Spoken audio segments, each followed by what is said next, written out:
आप देख रहे हैं सैन्य सारांश चैनल। हाय हेलो नमस्ते, स्वागत है आपका हमारी रात की वीडियो में। चलिए शुरुआत करते हैं। हम आज फिर से रूस यूक्रेन की यात्रा पर आपको लेकर चलते हैं। बीते 24 घंटे की हम आपको रिपोर्ट देंगे। काफी सारी रोचक बातों की चर्चा हम करने वाले हैं। वीडियो पसंद आए तो लाइक करना मत भूलिएगा। चैनल को सब्सक्राइब नहीं किए हैं या पहली बार आए हैं तो कर लीजिएगा, इससे हमको हौसला मिलता है ऐसी रोचक जानकारियां आप तक रोजाना पहुंचाने का। ये जो वीडियो आपने देखा, ये जैसा आप देख सकते हैं एक केमिकल प्लांट है। जी हाँ, एक केमिकल प्लांट है। ये एक छोटा सा कस्बा है या शहर कह सकते हैं। हाँ, इसका नाम भी आप पढ़ पा रहे होंगे, कुछ अजीब से नाम होते हैं वैसे भी रूसी शहरों के या यूक्रेनियन शहरों के। यहाँ पर ये ड्रोन स्ट्राइक देखने को मिली थी यूक्रेनियन सेना की ओर से। अगर इसको मैं एक नापने की कोशिश करता हूँ कि मान लीजिए पाल्वोग्राड से ड्रोन लॉन्च हुआ, जो कि एक नॉर्मल बात है। पाल्वोग्राड से यूक्रेनियन सेना ने ड्रोन लॉन्च किया और यहाँ पर आया। ये लगभग 460 470 किलोमीटर तक ये ट्रैवल कर गया। इसके लिए अब कुछ सवाल आ सकते हैं कि क्या रूसी एयर डिफेंस सिस्टम इतने वीक हैं। मैं आपको बताता हूँ, नहीं, ऐसा नहीं है। इसका कारण ये है कि अमेरिकन प्लेन्स चौबीसों घंटे, अमेरिकन प्लेन्स या कि अमेरिकन ड्रोन्स या कि नाटो देशों के जो प्लेन्स है या नाटो देशों के जो ड्रोन है, रिकॉनेसेंस प्लेन और ड्रोन की मैं बात कर रहा हूँ, ये उड़ते रहते हैं ब्लैक सी के आसपास। ब्लैक सी में ये उड़ते रहते हैं और जानकारियां इकट्ठी करते रहते हैं और ये लूप होल्स पहचानते हैं। रूसी एयर डिफेंस सिस्टम में लूप होल्स कहाँ पर है, मतलब कहाँ से आप चोरी छिपे निकल सकते हैं, क्योंकि रूस का आकार इतना बड़ा है, इतनी सारी धरती है, इतना ज्यादा एरिया है रशिया का, कि यहाँ पर पूरे धरती को 100% एयर डिफेंस सिस्टम से ढक पाना एक तरीके से असंभव हो जाता है।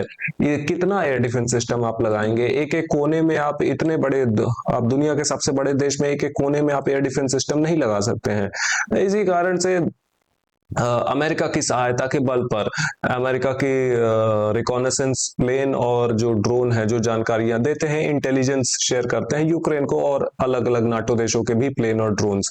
ये जो वीडियो मैंने आपको दिखाया है, ये ब्रिज का दृश्य था। ये जो ब्रिज था, यहाँ पर पहले माना जा रहा था कि पूरी तरीके से तबाह हो गया है ओडेसा में, लेकिन ये अभी थोड़ा सा बचा है, थोड़ा सा, मतलब एक मिसाइल हमले की और कसर है, क्योंकि ये सोवियत जमाने का ब्रिज है। ये रेल ब्रिज भी सोवियत जमाने का है। ये पूरी तरीके से बंद है या चालू है, इस पर अभी कोई पुख्ता सबूत निकल कर नहीं आ पाया, लेकिन जितना मालूम है कि ये बंद है, ऑपरेट नहीं कर पा रहा है। लेकिन हाँ, सोवियत जमाने के जो स्ट्रक्चर्स होते थे, जैसे कि ये ब्रिज मैंने आपको दिखाया, ये बहुत मजबूत होते थे। इसी कारण से हमें देखने को मिलता है कि इनको पूरी तरीके से तबाह कर पाने के लिए एक से ज्यादा मिसाइल हमले लगते हैं। काफी बार ऐसा हो जाता है, या कि बहुत भारी मिसाइल फिर आपको उपयोग करनी होगी इनको, अगर पूरी तरीके से आपको तबाह करना है। ये एक जीता जागता सबूत है कि सोवियत जमाने का जो इंफ्रास्ट्रक्चर है, बिल्डिंग्स, ब्रिज, ये कितने मजबूत स्तर पर ये बनाए जाते थे। 40 यूक्रेनियन सैनिकों का जिक्र था नीपर ग्रुप ऑफ फोर्सेस की रिपोर्ट में। इसमें कुछ खास नहीं है। हुलियापोल शहर में खास है। 2 सफलताएं, एक उत्तरी छोर में आप देख सकते हैं, एक निचले छोर में भी आप देख सकते हैं। वीडियो सबूत तो हम अक्सर देखते ही है। मैं इसके लिंक्स भी आपको पेस्ट कर दूंगा, आप वहां से देख सकते हैं। काफी सारे एंड्रॉयड ऐप का लिंक, iOS स्टोर का जो ऐप है हमारा, उसका लिंक और इस तरीके के लिंक्स आपको मिल जाएंगे इसी वीडियो में। रशियन ट्रूप्स के बारे में यहाँ पर वॉस्टो ग्रुप ऑफ फोर्सेस की रिपोर्ट थी। यहाँ पर 2 गांव का नाम जिक्र था, नहीं, एक ही का जिक्र है, अंद्रीव का। इस गांव को मैं दिखाऊंगा ये कहाँ है। और 320 यूक्रेनियन सैनिकों का नुकसान है। सफलता ये काफी अच्छी है और अब माना जा सकता है हुलियापोल शहर का 2/3 भाग, मतलब 66%, 66% ये आ चुका है रूसी सेना के कंट्रोल में। ये है अंद्रीव का गांव, जिसका मैंने अभी जिक्र किया था। यहाँ से काफी सारे वीडियो सबूत निकल कर आए थे। एक्चुअली एक ही वीडियो सबूत है, लेकिन इसमें बहुत सारे अलग अलग गांव के जो अलग अलग इलाके हैं, उनमें उनके जो दृश्य हैं, इनको कंपाइल करके ये दिखाया गया है। पहले ये बमबारी दिखाई जा रही है जब ऑफेंसिव किया गया इस गांव पर रूसी सेनाओं के द्वारा। ज्यादातर ड्रोन फुटेज ही दिखाए जा रहे हैं और अंत में हमें देखने को मिलता है रूसी सैनिक अपने देश का झंडा फहरा देते हैं, जिसके आधार पर ये पूरा गांव कर दिया गया है रूसी सेना के कंट्रोल में, नियंत्रण में, कब्जे में, जो भी कहें। हाँ, आगे बढ़ते हैं। उदाचने गांव, यहाँ पर हम देखते हैं सेंटर ग्रुप ऑफ फोर्सेस की रिपोर्ट। 470 यूक्रेनियन सैनिकों का इसमें जिक्र है। ये मारे जाने वाले सैनिक और घायल सैनिक दोनों को जोड़ दे तो संख्या निकल कर ये आ जाती है। ये पीला रंग का इलाका, ये आप देख पा रहे होंगे। मैं आपको नीले रंग में एरो बना के दिखाता हूँ, क्योंकि यूक्रेन के लिए हम पीले रंग की एरोज भी यूज करते हैं, इस्तेमाल करते हैं, और नीले रंग की एरोज भी इस्तेमाल करते हैं।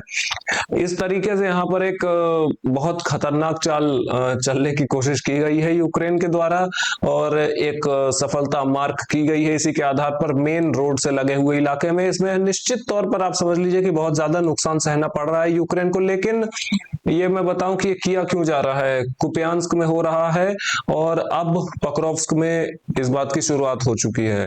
ये दोनों ही चीजें इसलिए की जा रही है यूक्रेन के द्वारा क्योंकि जेलेंस्की किसी भी तरीके से ट्रंप को ये मनाना चाहते हैं कि नहीं, यूक्रेनियन सेना वाकई में रूसी सेना को पीछे ढकेल सकती है और इस युद्ध में अभी भी यूक्रेन के जीतने का चांस है। यूरोप को समझाना नहीं चाहते हैं जेलेंस्की, क्योंकि यूरोप वैसे ही उनके साथ है। ये बात उनको पता है कि यूक्रेन चाहे बैकफुट पर हो या फ्रंट फुट पर हो, ऑफेंसिव में हो या डिफेंसिव में हो, लेकिन यूरोप हर स्थिति में इनका साथ देगा। ये बहुत सारे यूक्रेनियन आर्मर्ड व्हीकल्स हैं जो कि तबाह किए गए थे। काफी सारे दृश्य मैंने आपको दिखाए, वीडियो का अंत हो चुका है और इसके माध्यम से हम जान सकते हैं कि यहाँ पर एक बहुत खतरनाक चाल चल रहा है यूक्रेन। इसमें सफल होगा या नहीं यूक्रेन, क्या कितना नुकसान होगा, इसकी खबरें कितना स्पष्ट निकल कर आ पाती हैं, हम कोशिश तो करेंगे आपको ज्यादा से ज्यादा स्पष्ट खबरें पहुंचाने की। देखते हैं तब तक आगे। एक छोटी सी मैदानी इलाके में सफलता है कि ये फार्म हाउस है छोटा सा, और यहाँ पर कुछ ट्रेंचेस हैं जो कि आप ये एरोज जो हमारे द्वारा ये ड्रॉ की गई हैं इनमें भी आप देख सकते हैं। ये सफलता हमने देख ली। आगे बढ़ते हैं एक और सफलता देखने के लिए कॉन्स्टेंटिनोव्का के निचले छोर में देखें तो ये भी खेत खलिहान के इलाके हैं जहां पर ये सारी सफलता मार्क की गई है। मैदानी इलाके की हम बात कर रहे हैं और यहां से हम रिपोर्ट पढ़ते हैं। युग ग्रुप ऑफ फोर्सेस की 215 यहां पर जिक्र है, 215 यूक्रेनियन सैनिकों का, और कुछ आर्मर्ड पर्सनल कैरियर और एक दो ऐसे कुछ नॉर्मल से नुकसान जो कि अक्सर होते हैं, रोजाना ही होते हैं। और ये फ्रंट लाइन, ये जो इलाका है, अब इसे हम क्या नाम दें, लिमान और ये स्लोवियांस्क हम इसे नाम देंगे। हाँ, इधर पे लिमान फ्रंट लाइन और इधर पे स्लोवियांस्क फ्रंट लाइन इसको हम कहेंगे। स्लोवियांस्क फ्रंट लाइन में देखने को मिलता है कि रूसी सेना एक्टिव है, बहुत ज्यादा एक्टिव है, क्योंकि इतनी सारी रिपोर्ट्स बिल्कुल हवाई नहीं आ सकती हैं। कुछ ना कुछ ऑफेंसिव तो कर रही है रूसी सेना, लेकिन इसके वीडियो सबूत बहुत सीमित आ रहे हैं या नहीं ही आ रहे हैं। क्या ही आ पा रहे हैं, अगर आते तो फिर हमें सफलता मार्क की हुई देखने को मिलती है, कंटेस्टेड इलाके देखने को ना मिलते। खैर, लेकिन हम इंतजार करेंगे और अपना खोजबीन हम जारी रखेंगे, तब तक आगे बढ़ेंगे। कुपियांस्क शहर, यहाँ पर बात करने के लिए आज कुछ खास नहीं है। ज़ेपैट ग्रुप ऑफ फोर्सेस की रिपोर्ट 200 यूक्रेनियन सैनिक, 200 यूक्रेनियन सैनिकों का जिक्र था यहाँ पर, मारे जाने वाले सैनिक और घायल सैनिक। वोवचांस्क फ्रंट लाइन या खार्किव फ्रंट लाइन कह लें, ये गांव आप देख सकते हैं, ये पूरी तरीके से आ चुका है रूसी सेना के नियंत्रण में, कंट्रोल में, कब्जे में। तीनों एक ही बातें हैं। नॉर्थ ग्रुप ऑफ फोर्सेस की रिपोर्ट यहाँ पर पब्लिश हुई थी और आप इसमें देख सकते हैं, इस गांव का नाम जिक्र है, इसको मैंने हाईलाइट कर दिया है, आप इस गांव को देख सकते हैं। और 160 यूक्रेनियन सैनिकों का जिक्र है, 160 यूक्रेनियन सैनिकों का जिक्र है नुकसान के तौर पर। बीते 24 घंटे की रिपोर्ट हम आपको बता रहे हैं। सुमी फ्रंट लाइन नहीं, बहुत कुछ खास नहीं, और निचले इलाके में यहाँ पर भी बहुत कुछ खास नहीं, और इसके अलावा कुछ नहीं। जी हाँ, यहाँ पर बात हमारी फ्रंट लाइन की खत्म होती है। अब बात करते हैं कुछ राजनीतिक खबरों की, इंपॉर्टेंट राजनीतिक खबरों की। वैसे तो बहुत सारी हमारे पास खबरें होती हैं, 2-2 घंटे की हम वीडियो बना सकते हैं, लेकिन कुछ जरूरी बातें।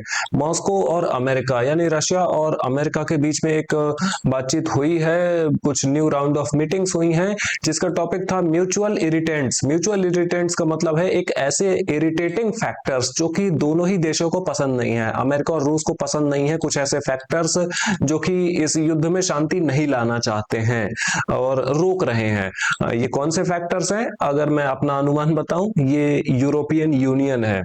जी हाँ, यूरोपियन यूनियन। यूक्रेन एक बहुत बड़ा फैक्टर नहीं है, मैं आपको बता सकता हूँ स्पष्ट रूप से, ये यूरोपियन यूनियन है, क्योंकि यूक्रेन जी रहा है आज की डेट में यूरोपियन यूनियन के दम पर। इससे ज्यादा यूक्रेन के कोई क्षमता नहीं है। लेकिन जो मेन फैक्टर है जो कि इस युद्ध को आज भी जीवित रखे है और आगे भी रखेगा, ये अकेला यूरोपियन यूनियन है। और ये कर सकता है यूरोपियन यूनियन, क्योंकि यूरोपियन यूनियन के पास इतनी क्षमता है करने की। कि द रूट ऑफ अटैक, ये आप देख सकते हैं रूट, ये पीले रंग में ड्रोन है और वॉयलेट रंग में ये क्रूज मिसाइल हैं, और हरे रंग में ये एरो बैलिस्टिक मिसाइल हैं। अब देखें कि यहाँ पर रिपोर्ट क्या कहती है। रिपोर्ट कहती है कि 635 अलग अलग प्रकार के ड्रोन का उपयोग किया गया था रूसी सेना के द्वारा। जी हाँ, 635, और 35 खा 101 या फिर इस्कंदर के क्रूज मिसाइल्स का उपयोग किया गया था। 3 की संख्या में किंजल हाइपरसोनिक मिसाइल्स का उपयोग किया गया था। वही जो मैंने आपको रूट दिखाया, ये जो नीले रंग में है, ये दोनों सेम ही रूट है। ये इसके पहले जो मैंने आपको फोटो दिखाई थी और ये फोटो, दोनों सेम ही फोटो है, बस थोड़ा सा एनिमेशन का फर्क है, उससे ज्यादा कुछ नहीं है। ये जो नीले रंग में है ये किंजल हाइपरसोनिक मिसाइल है, लाल रंग में ये क्रूज मिसाइल है, पीले रंग में ये ड्रोन के रूट है। और राजधानी कीव से कुछ हम दृश्य देखेंगे, इसको वीडियो को फास्ट फॉरवर्ड करके। ये देखिए, ये अटैक ड्रोन है जो कि उड़ रहे हैं, राजधानी के क्षेत्र में देखे गए थे। अगर एक्सप्लोजन्स की बात करें तो कुछ वीडियोस निकल कर आए थे यहाँ पर। एक ये शहर है, पश्चिमी यूक्रेन में है, रिवने नाम से शहर है, रिवने, हाँ, RIVNE, शायद मैं इसको यही पढ़ सकता हूँ, रिवने नाम से है ये शहर। और यहाँ पर कुछ दृश्य निकल कर आए थे, अभी एक्सप्लोजन होगा, ये आपने देखा, ये किंजल हाइपरसोनिक मिसाइल के द्वारा एक्सप्लोजन हुआ था मोस्ट प्रोबेबली। और इसके बाद क्या हुआ, इसके बाद ब्लैकआउट हो गया।